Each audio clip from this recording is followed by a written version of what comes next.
Hey guys, this is Cave. So, you just spent some time taking notes on the candidates for the presidential election in the United States in 1828. You saw the incumbent was a man named John Quincy Adams. Now remember, an incumbent is somebody who is running for re-election, meaning they were already elected and they're running for that position again.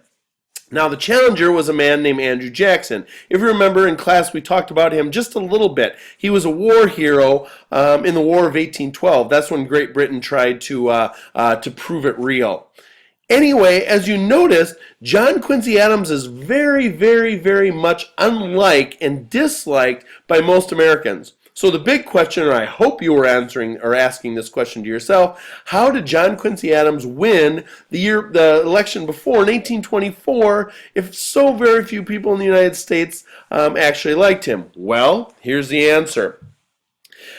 Before 1800, only rich white men could vote. And what we tend to do is we tend to vote for people who are like ourselves. So those rich white men in 1800 would vote for people who are like them, other rich white men. John Quincy Adams was a very rich white man. Remember, his daddy was the president. He was a lawyer, lots of money, born with a silver spoon in his mouth. He traveled. He had all the best educations, all that kind of stuff. Now, something started to change. Around this time, the 1800s, maybe even a little before, the average working class poor person started to move out to the Western territories. If you remember, these were the people who were working in the factories and they were working on the ships, and they had these tiny little small dingy grungy apartments with no heat, and their kids couldn't go to school because they had to work and make money. Well, the government wanted to encourage people to move west, so they said, hey, come on out. We'll give you free land. In fact, we're not going to give you free crappy land. We're going to give you some of the best land in the entire world. Boom. So they went. Now, I talked about these guys. These were the rugged individuals. Remember, they were frontiersmen. They were fighters. They had to fight against the American Indians. They had to fight against the weather, and they had to fight against the land.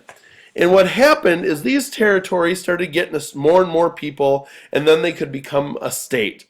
Well, as soon as they became a state, all of these men who were these former people from the East who were, came out and got the land and they're the fighters, well, they could vote. And they started to vote for people like themselves, or at least people they could relate to. They didn't have much money, they didn't have much education, etc. So in 1828, they ended up voting for somebody, again, more like themselves, Andrew Jackson. Hope that makes sense. Peace.